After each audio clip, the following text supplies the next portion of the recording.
We'll have the next question from the mic of the sisters on the right-hand sides. So the sister at the mic, you may go ahead with your question. Good evening to everybody. This is Prashanti Dasri. I'm from India, and I'm actually a born Christian. And I migrated to Dubai recently, August 2011. And I happened to, I came to know about Islam. My brother also here is in Dubai, and he keeps telling us about Allah. I'm really convinced, and with all the whatever knowledge that he shared with me, I'm totally convinced and that Islam is the straightforward religion. And Allah is Alpha, He's Omega, He's the beginning and He's last. We cannot see sun more than 10 minutes. So how can we see a creator? So I'm totally convinced, but there are some questions, that we have doubts, because since I'm a born Christian, I have 4 questions, total 4 questions to Brother Zakir Naik. The first question is, brother, I've been listening to your videos, in YouTube, that you were talking about the Holy Spirit, and you specifically mentioned that Holy Spirit exists. So I just wanted to know, is Holy Spirit there in Islam according to Quran? And also there is a verse in Old Testament Bible that the Spirit of God is hovering over the waters. Spirit of God. So is Holy Spirit a separate from Allah? This is my question. Sisters asked 2 questions. Question number 1 is that there is Holy Spirit. What is the meaning and who is this Holy Spirit as per the Quran, as per Islam, as compared to Christianity? And the Bible does say that the Spirit of God hovers above the water. What does it mean? Is the Holy Spirit separate than God? Sister, we asked 2 questions. If I answer these 2 questions, will you accept Islam? I have totally 4 questions. So okay, so you want me to answer the first 2 and then you'll ask the next 2 questions? No, yeah, absolutely. I'm 70%, I'm convinced, whatever knowledge that my brother shared with me, and I've been watching your videos, I'm 70% convinced. I'm being very honest and very transparent. So inshallah, if the 4 questions are answered, yes, if you're convinced 100%, you'll accept Islam? Inshallah, I will accept Islam.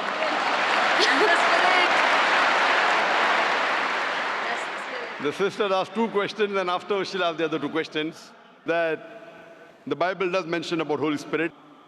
What is the reference of Holy Spirit in the Quran? What the definition of Holy Spirit, it is not the same as mentioned in Islam, because when the Christians, when they talk about the Holy Spirit, they assume it is part of the Trinity, the triune God, though the word Trinity doesn't exist in the Bible, nowhere. The Father, the Son, and the Holy Spirit. When they say Father, they think about Almighty God, like a Santa Claus sitting in the heavens with the earth at the footstool. When they talk about the Son, they think about Jesus Christ, peace be upon him, like Jeffrey Hunter in the movie King of Kings, with blue eyes and good nose, not a polyp nose like a Jew. When they talk about the Holy Spirit, they think about dove that came in Pentecost, or when Jesus Christ was being baptized. What is the Spirit that's mentioned in the Quran? What I believe is Quran talks about Archangel Gabriel. You are one of the angels sent by Allah subhanahu wa ta'ala, and one of his roles was to get the revelation to Muhammad sallallahu alaihi wasallam. And many other roles he has got. So we believe in the Archangel. So like that, if you say that there is a Spirit, we have no problem. But he's not part of the triune God. And both are separate. The angel, the Archangel Gabriel is separate than Allah subhanahu wa ta'ala. And the Spirit even mentioned in the Bible is separate than Allah subhanahu wa ta'ala. They aren't joined. This is the teaching of the church. Because the word Trinity doesn't exist anywhere in the Bible.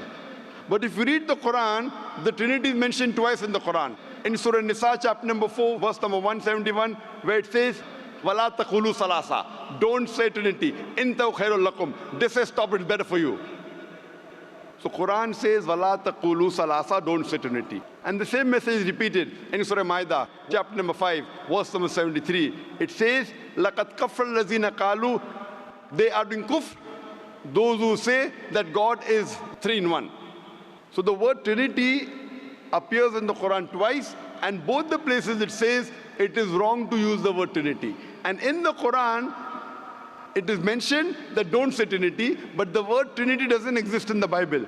The closest verse to Trinity in the Bible is the first epistle of John, chapter number 5, verse number 7, which says, "For there are three that bear record in heaven, the Father, the Son, and the Holy Spirit. And these three are one." So this verse, if you read the Revised Standard Version of the Bible, revised by Thayru scholars of the highest eminence, Christian scholars, they say that this verse of first epistle of John, chapter number 5, verse number 7, is an interpolation, is a fabrication, is a concoction, and they've thrown this verse out of the Bible. So the verse in the Bible that was not talking directly about Trinity, but the closest to Trinity, is thrown out by the scholars of Christianity as a fabrication, as a concoction. So but naturally the Spirit and Almighty God, they're two different entities. They're not the same. And in the Quran it talks about Archangel Gabriel. He is the angel of Allah subhanahu wa ta'ala. Hope that answers the question, sister. Yes, brother. I would like to know your other two questions. Yeah, my third question is, which is related to Holy Spirit only. All the prophets, all the man of God, like Prophet Abraham, Prophet Isaac, and Prophet Moses, peace be upon them, all the prophets, they used to intercede with Allah. They used to interact with Allah. So to interact with Allah, because they are all the chosen ones, they must be gifted by some strength. It might be the grace of God. So it is a power. There is that some power so that they're able to interact with Allah. So what is that power? So what is my understanding? I mean, what was my understanding all these days was, with the help of Holy Spirit, all the prophets were interceding with Allah. Is that true? Sister asked the question that the messengers of Allah subhanahu wa ta'ala intercede with Almighty God. Then she said interaction with Almighty God. Sister, the English word intercede and interaction are two different things. So is your question intercede or interaction? Intercedes. Intercede means that someone intercedes on somebody else's behalf. Someone intercedes on somebody else's behalf. Now this you have to realize that when you speak to Allah subhanahu wa ta'ala, Allah subhanahu wa ta'ala does not need anyone to intercede. The Quran says in Surah Ghafir, chapter number 40, verse number 60, "You ask me and I will answer your prayer." Allah subhanahu wa ta'ala does not require anyone to intercede with him. Why? And people give the example that, when you go in a court of law, when you're presenting your case to the judge, you hire lawyers. So like that, the messengers of God are our lawyers. This is okay and logical for a judge who is a human being, because the judge does not know who is the criminal, who is the robber. So the lawyer helps the judge to understand who is a criminal, who is a robber, who is not. But Allah subhanahu wa ta'ala has ilm ghaib. He does not require anyone to prove to him who is good, who is bad. So it is wrong to say intercede. Yes, someone can pray. A messenger can pray for other human beings. And Allah says in the Quran that Allah subhanahu wa ta'ala does not require any intercession except who He wills on the Day of Judgment. So on the Day of Judgment, Allah says He will give permission to certain people to intercede. And there are hadith saying that this special favor will be given to Prophet Muhammad, peace be upon him. So what we know from the history of all the other scriptures, as well as the Quran, as well as the hadith, that the messengers of God, they interacted with Allah subhanahu wa ta'ala. They prayed for others. But if we use the Prophet to intercede, that means if I pray that if I go through this Prophet, following the commandments of Prophet is good. But if I pray to somebody else besides Allah subhanahu wa ta'ala, That's what many of the human beings do. They pray to human beings saying they are closer to Almighty God. So if we pray through Him, God will accept our prayer faster and better. This is wrong. We have to pray to Allah subhanahu wa ta'ala directly. These prophets of God, they are messengers. Yes, they have special powers. They have special powers. They can speak to Allah subhanahu wa ta'ala. And Allah subhanahu wa ta'ala chooses certain men amongst men, chooses certain men to communicate His message to the other human beings. These chosen people of Almighty God, we call as prophets or we call as messengers of God. So Allah subhanahu wa ta'ala selects certain human beings in the world to communicate His message to the other human beings. These are called as messengers of God. So there is communication between the messenger and Allah subhanahu wa ta'ala. But that does not mean that human beings can use these messengers to intercede. That if they pray to these messengers, Almighty God will listen to us. This is the teaching of the church. That you believe in Jesus Christ, peace be upon Him, and all your sins will be forgiven. This concept doesn't exist in Islam and doesn't exist even in true Christianity. It is the teaching of the church, sister. Hope that answers the question. Yeah, my final question is, in New Testament, in one book of Acts, Paul mentioned about tongues. What do you say about tongues in New Testament? I mean, according to Islam, is that it's totally eliminated, it's not there, or the gift of tongues existed at that time? Sister asked the question that Paul said about tongues. If you give me the reference, I'll be in a better position. There are many things mentioned in the Bible about tongues. There are many verses in the Quran which speaks about tongue. If you give me the reference what you're talking about, I'll be in a better position to reply to you. But generally, there are many statements in the Bible talking about tongues. And also says, if you read the Gospel of Mark, it says that anyone who is a believer, he will be able to understand foreign tongues and speak foreign tongues. That means if you are a believer in God, then you can understand foreign languages and you can speak foreign languages. So that's what I did when I had a debate with Dr. William Campbell. I gave him a 100-rupee note. And the Indian 100-rupee note, as you may be aware, since we have got 22 official languages, I read in English 100 rupees, Hindi says 100 rupiah. I asked him to read the other 20 languages, if he's a believer, and he could not. There are many references in the Quran talking about tongues. If you read the Quran says in Surah Rum, chapter number 30, verse number 22, that Allah subhanahu wa ta'ala has created the human beings in different colors and tongues so that you should recognize each other, so that the men of understanding will understand. Furthermore, the Quran says that on the day of judgment, your tongues, your organs, your hands, they will be witness for you. What you did right, what you did wrong. There are various hadith of the Prophet talking about the tongue. So there are many references in the Quran talking about the tongue.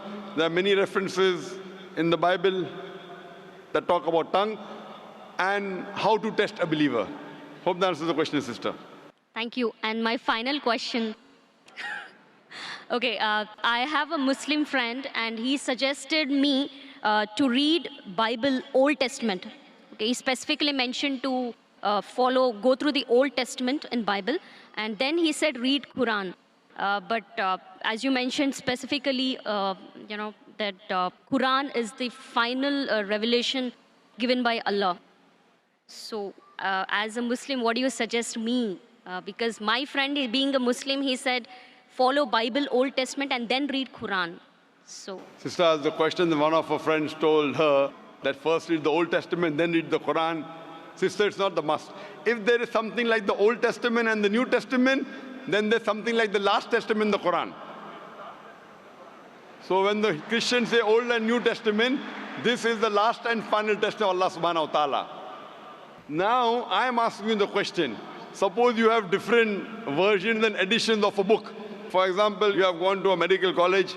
Other than a medical college, Professor Keith Moore wrote some books. And his book had first edition, second edition, third edition. So would you read the first edition or the latest edition? Of course, I'll go for the latest. Latest, correct. Yes, if you really love the first edition, you know, I'm a fan of the first edition, then I said, no problem, read the first edition, then read the last edition. So if you're so much hooked on to the Old Testament, and you know your Old Testament is close to your heart, then the Quran says in Surah Imran chapter 3 verse 64, Ta'alaw ila kalimatin sawaim baina bainakum. Come to common terms as been assigned you. Then I would say that if you're so much hooked on to the Old Testament, no problem, read the Old Testament, then read the Quran, at least agree what is common. And when we read the Old Testament, New Testament and the Quran, we come to know that the thing that is common in these scriptures is that there's one God and he deserves to be worshipped. He has got no image, he is not begotten. It further says that Jesus Christ, peace be upon him, is not God. And both the scriptures say that the last and final messenger is Prophet Muhammad, peace be upon him. So sister, now are you prepared to accept Islam? Of course, yes.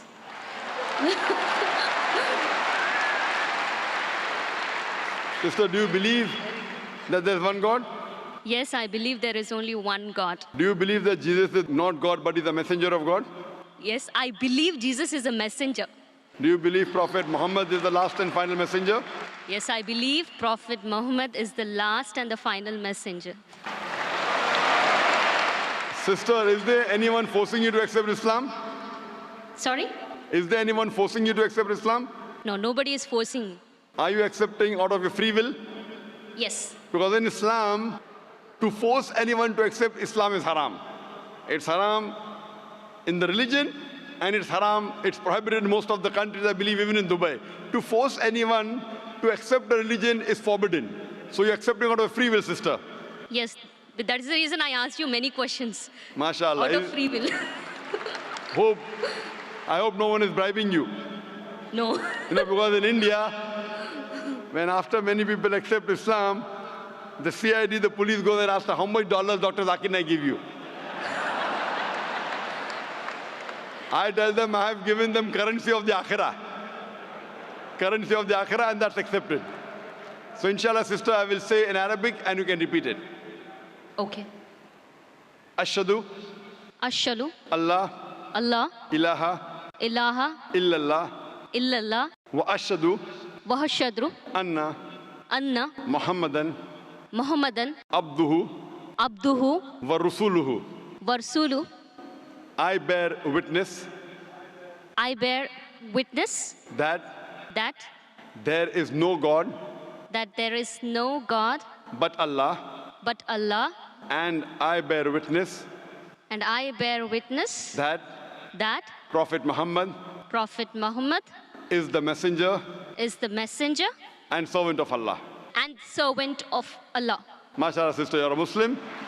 And may Allah subhanahu wa ta'ala accept your effort.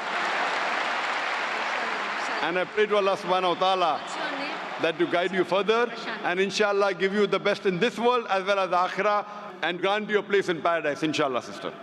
Thank you.